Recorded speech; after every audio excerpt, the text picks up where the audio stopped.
আগামীকাল শুভ নববর্ষ। আপনারা জানেন পহেলা বৈশাখ বাংলাদেশের ইতিহাস, ঐতিহ্য, আবহমান সংস্কৃতিতে অত্যন্ত গুরুত্বপূর্ণ একটি ক্ষণ। এই শুভ ক্ষণে গণপ্রজাতন্ত্রী বাংলাদেশ সরকারের নির্বাচিত প্রধানমন্ত্রী, গণমানুষের নেতা জনাব তারেক রহমান একটি কর্মসূচি উদ্বোধন করতে যাচ্ছেন। সেই কর্মসূচি যেটি কৃষি নির্ভর বাংলাদেশের যেটা অর্থনৈতিক মেরুদণ্ড, সেই কৃষকদের ভাগ্য পরিবর্তনের সাথে সরাসরি জড়িত।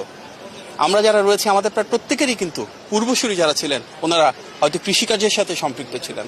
আজকের বাংলাদেশেও প্রান্তিক, মধ্যম, মাঝারি, ক্ষুদ্র, বৃহৎ মিলিয়ে প্রায় 3 কোটি মানুষ আছেন যারা সরাসরি কৃষিকাজের সাথে সম্পৃক্ত। আমাদের নেতা জনাব তারেক রহমান যখন নির্বাচনী প্রচারণায় সারা বাংলাদেশে গিয়েছিলেন, তিনি বারবার কৃষকদের কাছে ছুটে গিয়েছিলেন, কৃষকদের সমস্যা উপলব্ধি করেছিলেন এবং একটা মূল লক্ষ্য ছিল কিভাবে কৃষকদের যে সমস্যাগুলো রয়েছে সেগুলি সমাধান করে ওনাদেরকে সরাসরি অর্থনৈতিকভাবে ক্ষমতায়িত করা যায়, কিভাবে তাদের কৃষি উৎপাদনকে আরো সহজতর করা যায়, মধ্যস্বত্বভোগীদের সংখ্যা তুলনাভাবে কমিয়ে এনে কিভাবে কৃষি যে ভর্তুকি সেটি সরাসরি তাদের কাছে পৌঁছে দিয়ে তাদের অর্থনৈতিক ভাগ্যের পরিবর্তন করা যায়। সেই লক্ষ্যে মাননীয় প্রধানমন্ত্রী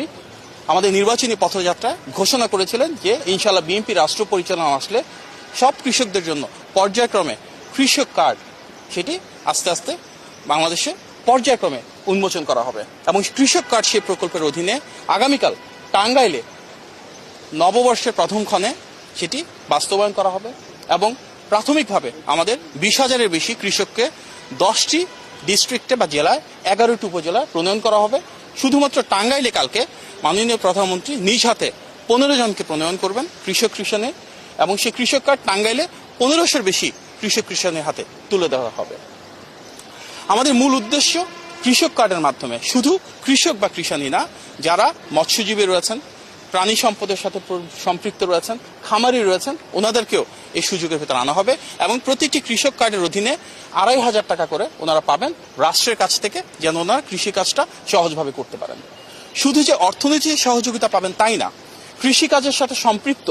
যে কার্যক্রমগুলো রয়েছে অর্থাৎ ওনাদের কৃষি উপকরণ, সার, বীজ, সেচ, কীটনাশক কিংবা কৃষক যন্ত্রপাতি সেগুলো যেন ওনারা সুলভ মূল্যে পান, ন্যায্য মূল্যে পান সেটি নিশ্চিত করা হবে।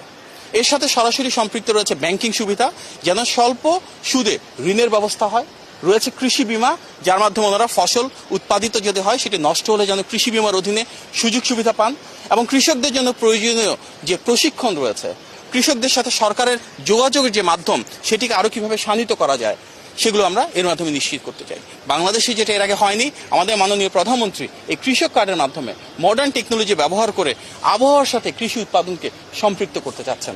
এবং এর পাশাপাশি যেটা মূল সমস্যা, আমাদের কৃষকরা অনেক সময় কৃষি ভর্তুকি সরাসরি পান না, সেই ভর্তুকিটা ওনাদের কাছে পৌঁছে দেওয়া হচ্ছে এবং কৃষির উৎপাদিত যে পণ্য রয়েছে তার অধীনে যেন তারা ন্যায্য মূল্যটুকু পান সেটা আমরা নিশ্চিত করতে চাই এই কৃষক কার্ডের মাধ্যমে।